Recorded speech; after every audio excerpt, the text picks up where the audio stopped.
अस्सलाम वालेकुम दोस्तों, आज मैं आपको बताऊंगा सुजुकी लियाना के क्लच बैरिंग के मुतालिक कि क्लच बैरिंग जब भी आवाज़ करे उसे फ़ौरन से फ़ौरन चेंज करवाना चाहिए।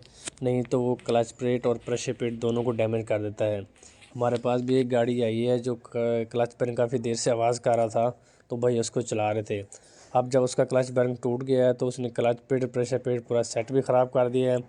और क्लच बैरिंग तो वो तो चेंज होना ही होना है, तो इसलिए क्लच बैरिंग जब भी ख़राब हो उसे फ़ौरन चेंज करवाना चाहिए।